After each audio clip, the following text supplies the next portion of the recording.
Good evening. Welcome to day 11 of reading challenge. Chapter 19. When Anna went into the room, Dolly was sitting in the little drawing room with a white-headed fat little boy, already like his father, giving him a lesson in French reading. As the boy read, he kept twisting and trying to tear off a button that was nearly off his jacket. His mother had several times taken his hand from it, but the fat little hand went back to the button again. His mother pulled the button off and put it in her pocket.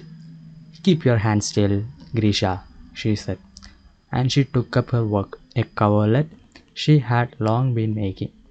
She always said to work on it at depressed moments, and now she knitted at it nervously, twitching her fingers and counting the stitches. Though she had sent word the day before to her husband that it was nothing to her whether his sister came or not, she had made everything ready for her arrival, and was expecting her sister-in-law with emotion. Dolly was crushed by her sorrow, utterly swallowed up by it. Still, she did not forget that Anna, her sister-in-law, was the wife of one of the most important personages in Petersburg, and was a Petersburg grandee dame. And thanks to this circumstance, she did not carry out her threat to her husband. That is to say, she remembered that her sister-in-law was coming, and after all, Anna is in no wise to blame. Though, thought Dolly, I know nothing of her except the very best, and I have seen nothing but kindness and affection from her towards myself. It was true that as far as she could recall her impressions at Petersburg at the Karenins, she did not like their households itself. There was something artificial in the whole framework of their family life. But why should I not receive her? If only she doesn't take it into her head to console me, thought Dolly. All consolation and counsel and Christian forgiveness. All that I have thought over 1,000 times, and it's all no use. All these days Dolly had been alone with her children. She did not want to talk of her sorrows, but with that sorrow in her heart, she could not talk of outside matters. She knew that in one way or another she would tell Anna everything, and she was alternately glad at the thought of speaking freely and angry at the necessity of speaking of her humiliation with her, his sister, and of hearing her ready-made phrases of good advice and comfort. She had been on the lookout for her, glancing at her watch every time, and as so often happens, let slip just that minute when her visitor arrived, so that she did not hear the bell of skirts and light steps at the door. She looked round, and her careworn face unconsciously expressed not gladness, but wonder. She got up and embraced her sister-in-law. "What? Here already?" she said as she kissed her. "Dolly, how glad I am to see you." "I am glad too," said Dolly, faintly smiling, and trying by the expression of Anna's face to find out whether she knew. "Most likely she knows," she thought, noticing the sympathy in Anna's face. "Well, come along. I will take you to your room," she went on, trying to defer as long as possible the moment of confidences. "Is this Grisha? Heavens, how he's grown," said Anna, and kissing him. Never taking her eyes off Dolly, she stood still and flashed a little. "No, please let us stay here." She took off her kerchief and her hat, and catching it in a lock of her black hair, which was a mass of curls, she tossed her head and shook her hair down. "You are radiant with health and happiness," said Dolly, almost with envy. "Aye, yes," said Anna. "Merciful heavens, Tanya, you are the same age as my Seriosa," she added, addressing the little girl as she ran in. She took her in her arms and kissed her. "Delightful child, delightful. Show me them all." She mentioned them, not only remembering the names, but the years, months, characters, illness of all the children, and Dolly could not but appreciate that. "Very well, we will go to them," she said. "It's a pity Vesia's asleep." After seeing the children, they sat down, alone now, in the drawing room, to coffee. Anna took the tray, and then pushed it away from her. "Dolly," she said, "he has told me." Dolly looked coldly at Anna. She was waiting now for phrases of conventional sympathy, but Anna said nothing of the sort. "Dolly dear," she said, "I don't want to speak for him to you. not to try to comfort you. That's impossible. But darling, I'm simply sorry. Sorry for my hurt for you. Under the thick lashes of her shining eyes, tears suddenly glittered. She moved nearer to her sister-in-law and took her hand in her vigorous little hand. Dolly did not shrink away, but her face did not lose its frigid expression. She said, "To comfort me is impossible. To comfort me is impossible. Everything is lost after what has happened. Everything is over." And directly she had said this, her face suddenly softened. Anna lifted the wasted, thin hand of Dolly, kissed it, and said, "But Dolly, what's to be done? What's to be done? How is it best to act in this awful position? That's what you must think of. All is over, and there's nothing more," said Dolly. "And the worst of all is, you see, that I can't cast him off. There are the children. I'm tired, and I can't live with him. It's a torture to me to see him. Dolly, darling, he has spoken to me, but I want to hear it from you. Tell me about it." Dolly looked at her inquiringly. Sympathy and love unfeigned were visible on Anna's face. "Very well," she said all at once, "but I will tell you it from the beginning. You know how I was married. With the education Mama gave us, I was more than innocent. I was stupid. I knew nothing. I know they say men tell their wives of their former lives, but Steva," she corrected herself, "Stephen Arkadyevich told me nothing. You will hardly believe it, but till now I imagined that I was the only woman he had not. So I lived 8 years. You must understand that I was so far from suspecting infidelity. I regarded it as impossible, and then tried to imagine it.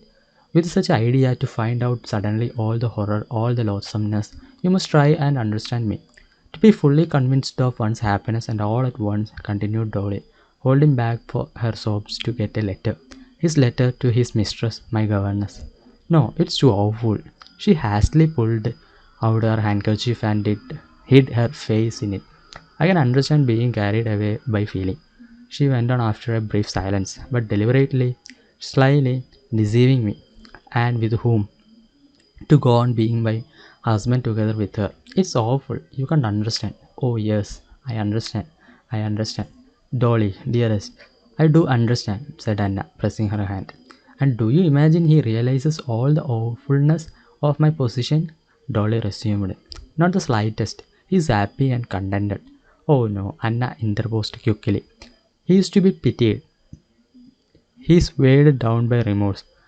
"Is he capable of remorse?" Dolly interrupted, gazing intently into her sister-in-law's face. "Yes, I know him. I could not look at him without feeling sorry for him. We both know him. He is good-hearted, but he is proud, and now he is so humiliated. What touched me most," and here Anna guessed what would touch Dolly most, "he is tortured by two things: that he is ashamed for the children's sake, and that loving you, yes, yes, loving you beyond everything on earth." She hurriedly interrupted Dolly. Who would have answered? "He has hurt you? Pierced you into the heart? No, no. She cannot forgive me," he keeps saying. Dolly looked dreamily away beyond her sister-in-law as she listened to her words. "Yes, I can see that his position is awful. Awful. It's worse for the guilty than the innocent," she said. "If he feels that all the misery comes from his fault, but how am I to forgive him? How am I to be his wife again after her? For me to live with him now would be torture, just because I love my past love for him." And sobs cut short her words, but as though of set design, each time she was softened, she began to speak again of what exasperated her. "She is young, you see, she is pretty," she went on. "Do you know, Anna, my youth and my beauty are gone. Taken by whom? By him and his children. I have worked for him, and all I had has done in his service. And now, of course, any fresh, vulgar creature has more charm for him. No doubt they talked of me together, or worse still, they were silent. Do you understand?" Again her eyes glowed with hatred. "And after that he will tell me what? Can I believe him? Never. No. Everything is over. Everything that once made my comfort the reward of my work and my suffering. Would you believe it? I was staging Grisha just now. Once this was a joy to me. Now it is a torture. What have I to strive and toil for? Why are the children here? What's so awful is that all at once my heart's turned, and instead of love and tenderness, I have nothing but a hatred for him. Yes, hatred. I could kill him. Darling Dolly, I understand, but don't overdo yourself. You are so distressed, so overwrought, that you look at many things mistakenly. Dolly grew calmer, and for 2 minutes both were silent. What's to be done? Think for me, Anna. Help me. I have thought over everything, and I see nothing. Anna could think of nothing, but her heart responded instantly to each word, to each change of expression of her sister in law. One thing I would say, began Anna. I am his sister. I know his character, that faculty of forgetting everything. Everything. She waved her hand before her forehead. That faculty for being completely carried away, but for completely repenting too.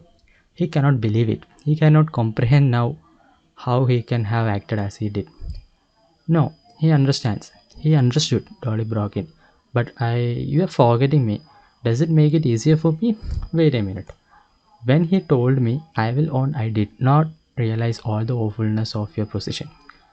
I saw nothing but him, and that the family was broken up. I felt sorry for him. But after talking to you, I see it as a woman quite differently.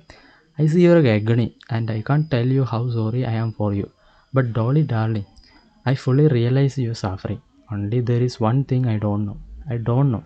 I don't know how much love there is still in your heart for him. That you know. Whether there is enough for you to be able to forgive him. If there is, forgive him.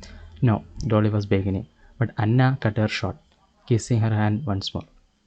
I know more of the world than you do. I know more of the world than you do, she said. I know how men like Steve look at it. You speak of his talking of you with her. That never happened. Such men are unfaithful, but their home and wife were scared to them. Somehow or other, these women are still looked on with contempt by them and do not touch on their feelings for their family. They draw a sort of line that can't be crossed between them and their families. I don't understand it, but it is so. Yes, but he has kissed her. Dolly, hush, darling. I saw Steve when he was in love with you. I remember the time when he came to me and cried, talking of you, and all the poetry and loftiness of his feeling for you. And I know that the longer he has lived with you, you loftier that you have been in his eyes. You know, we have sometimes laughed at him for putting him in at every word. Dolly is a marvelous woman. You have always been a divinity for him, and you are that still. And this has not been an infidelity of the heart. But if it is repeated, it cannot be, as I understand it. Yes, but could you forgive it? I don't know. I can't judge. Yes, I can, said Anna. Thinking a moment and grasping the position in her thought and weighing it in her inner balance, she added, yes, I can, I can, I can, yes, I could forgive it. I could not be the same. No, I could forgive it and forgive it as though it had never been at all. Oh, of course, Dolly interposed quickly, as though saying what she had more than once thought, else it would not be forgiveness. If one forgives, it must be completely. Completely. Come, let's go. I will take you to your room, she said, getting up, and on the way she embraced Anna. My dear, how glad I am you came. How glad I am you came. It has made things better, ever so much better. Chapter 20. The whole of that day Anna spent at home. That's to say at the Oblonsky's, and received no one, though some of her acquaintances had already heard of her arrival and came to call the same day. Anna spent the whole morning with Dolly and the children. She merely sent a brief note to her brother to tell him that he must not fail to dine at home. Come, God is merciful, she wrote. Oblonsky did dine at home. The conversation was general, and his wife, speaking to him, addressed him as Steva, as she had not done before. In the relations of the husband and wife, the same estrangement still remained, but there was no talk now of separation, and Stephen Arkadyevich saw the possibility of explanation and reconciliation. Immediately after dinner, Kitty came in. She knew Anna Arkadyevna, but only very slightly, and she came now to her sisters with some trepidation. At the prospect of meeting his fashionable Petersburg lady, whom everyone spoke so highly of, but she made a favorable impression on Anna Arkadyevna. She saw that at once. She saw that at once. Anna was unmistakably admiring her loveliness and her youth. Before Kitty knew where she was, she found herself not merely under Anna's sway, but in love with her, as young girls do fall in love with older and married women. Anna was not like a fashionable lady, nor the mother of a boy of 8 years old. In the elasticity of her moments, the freshness and the unflagging eagerness which persisted in her face, and broke out in her smile and her glance. She would rather have passed for a girl of 20, had it not been for a serious and at times mournful look in her eyes, which struck and attracted Kitty. Kitty felt that Anna was perfectly simple and was concealing nothing, but that she had another higher world of interest inaccessible to her, complex and poetic. After dinner, when Dolly went away to her own room, Anna rose quickly and went up to her brother, who was just lighting a cigar. "Steva," she said to him, winking gaily, crossing him and glancing towards the door. "Go, and God help you." He threw down the cigar, understanding her, and departed through the doorway. When Stephen Arkadyevich had disappeared, she went back to the sofa where she had been sitting, surrounded by the children, either because the children saw that their mother was fond of this aunt, or that they felt a special charm in her themselves, the two elder ones and the younger following their lead, as children so often do, had clung about their new aunt since before dinner, and would not leave her side. And it had become a sort of game among them to sit as close as possible to their aunt, to touch her, hold her little hand, kiss it, play with her ring, or even touch the flanks of her skirt. "Come, come," as we were sitting before, said Anna Arkadevna, sitting down in her place. And again Grisha poked his little face under her arm, and nestled with his head on her gown, beaming with pride and happiness. "And when is your next ball?" she asked Kitty. "Next week, and a splendid ball. One of those balls where one always enjoy oneself." "Why, are there balls where on why are there balls where one always enjoys oneself?" Anna said with a tender irony.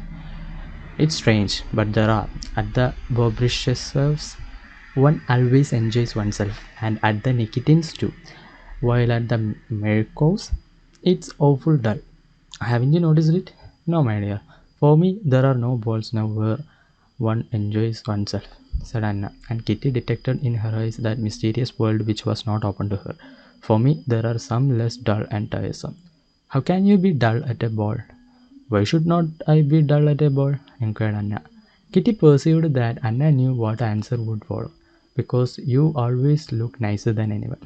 Anna had the faculty of blushing. She blushed a little and said, "In the first place, it's never so. And secondly, if it were, what difference would it make to me?" "Are you coming to this ball?" asked Kitty. "I imagine it won't be possible to avoid going. Here, take it," she said to Tanya, who was pulling the loosely fitting ring off her white, slender, tipped finger. "I shall be so glad if you go. I should so like to see you at the ball. Anyway, if I do go, I shall comfort myself with the thought that it's a pleasure to you. Grisha, don't pull my hair. It's untidy enough without that," she said, putting up a straying lock which Grisha had been playing with. "I imagine you at the ball in Lilac." "And why in Lilac precisely?" asked Anna, smiling. "Now children, run along, run along. Now children, run along, run along. Do you hear? Miss Hooley is calling you to tea," she said, tearing the children from her and sending them off to the dining room. "I know why you pressed me to come to the ball. You expect a great deal of this ball, and you want everyone to be there to take part in it. How do you know?" "Yes." "Oh, what a happy time you are at," pursued Anna. "I remember, and I know what I knew. I know that blue haze like the mist on the mountains in Switzerland. That mist which covers everything in the blissful time when childhood is just ending. And out of that vast circle, happy and gay, there is a path growing narrower and narrower, and it is delightful and alarming to enter the ballroom, bright and splendid as it is, who has not been through it." Kitty smiled without speaking. But how did she go through it? How I should like to know all her love story, thought Kitty. recalling the unromantic appearance of Alexei Alexandrovich at her bed. I know something, Steva told me, and I congratulate you. I liked him so much, Anna continued. I met Vronsky at the railway station. Oh, was he there? Asked Kitty, blushing. What was it Steva told you? Steva gossiped about it all, and I should be so glad. I travelled yesterday with Vronsky's mother. She went on, and his mother talked without a pause of him. He is her favorite. I know mothers are partial, but what did his mother tell you? Oh, a great deal, and I know that he is her favorite. Still, one can see how chivalrous he is. Well, for instance, she told me that he had wanted to give up all his property to his brother, that he had done something extraordinary when he was quite a child, saved a woman out of the water. He's a hero, in fact, said Anna, smiling and recollecting the 200 rubles he had given at the station. But she did not tell Kitty about the 200 rubles. For some reason, it was disagreeable to her to think of it. She felt that there was something that had to do with her in it, and something that ought not to have been. She pressed me very much to go and see her. Anna went on, and I shall be glad to go to see her tomorrow. Steve is staying a long while in Dolly's room, thank God, Anna added, changing the subject and getting up. Kitty fancied, displeased with something. No, I am first. No, I screamed the children, who had finished tea, running up to their aunt Anna. All together, said Anna, and she ran laughing to meet them, and embraced and swung around all the throng of swarming children, shrieking with delight. Thanks for the day. We'll see tomorrow.